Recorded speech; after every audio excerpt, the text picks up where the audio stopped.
Assalamualaikum students, hope you are all well. In today's lecture we will discuss about coagulation pathways.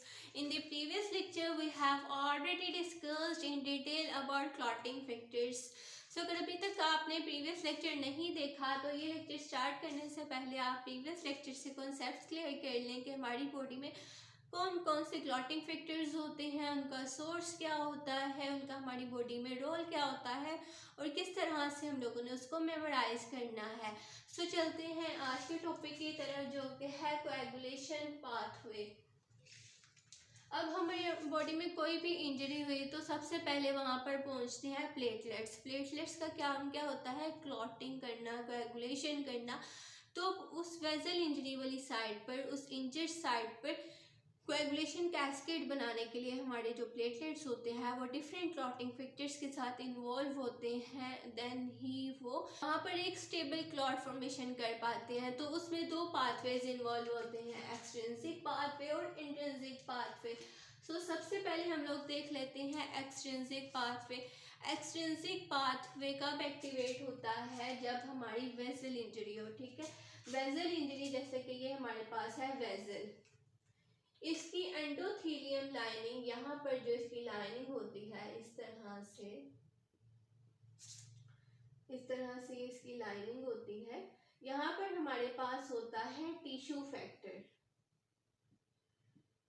सबसे पहले यहाँ से tissue factor निकलेगा, activate होगा, then हमारे पास स्टार्ट हो जाएगा एक्सट्रिंसिक पाथवे या आप कह लें एक्सट्रिंसिक पाथवे एक्टिवेशन।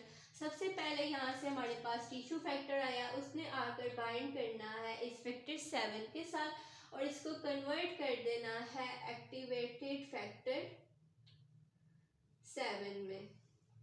देन इस ये टिश्यू फैक्टर बाइंड करेगा फैक्टर 5 के साथ और इसको कन्वर्ट कर देगा एक्टिवेटेड फैक्टर 5A में।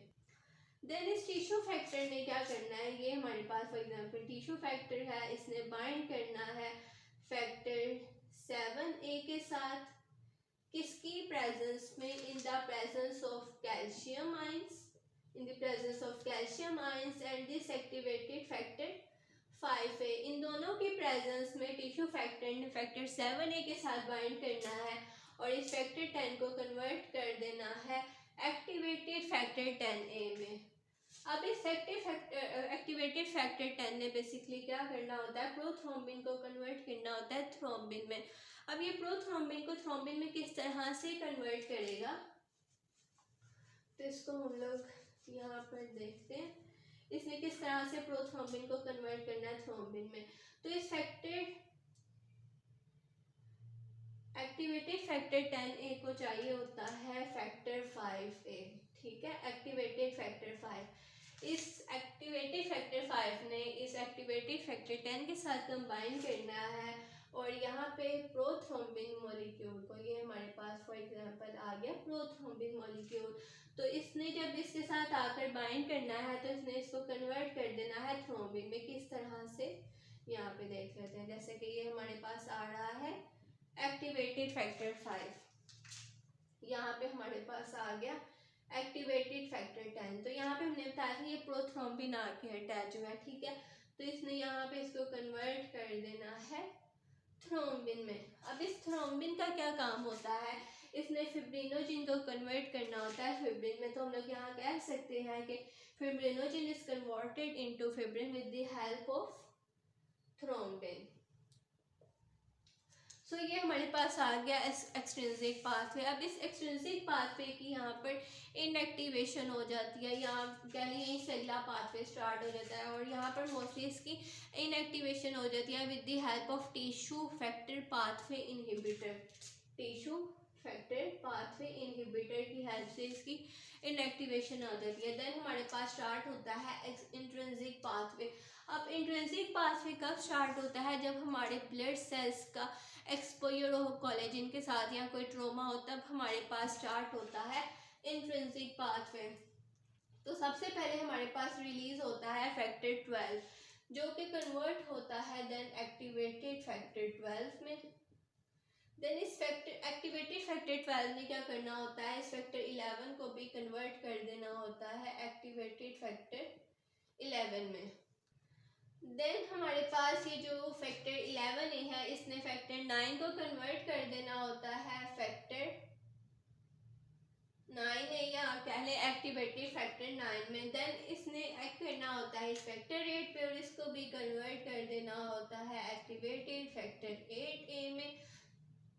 अब फर्दर मोर यहाँ पर क्या होगा, जो फैक्टर 9 है वो in the presence of factor 8 and in the presence of calcium ion, ये कन्वर्ट कर देगा फैक्टर 10 को एक्टिवेटेड फैक्टर 10 में। यहाँ पर अगर हम लोग इसको अंडरस्टैंड करेंगे, फैक्टर 9 है, प्रेजेंस वाला हम लोग यहाँ लिख देते हैं, इसने एक्टिवेटेड फैक्टर 8 है, और कैल्शियम आयंस की प्रेजेंस में इसने कन्वर्ट कर देना होता है फैक्टर 10 को एक्टिवेटेड फैक्टर 10 में। देन हमारे पास फैक्टर 5 रह गया, वो भी कन्वर्ट हो जाएगा एक्टिवेटेड फैक्टर 5a में। देन यहाँ पर प्रोथ्रोम्बिन की थ्रोम्बिन में किस तरह से कन्वर्जन होगी, फैक्टर 10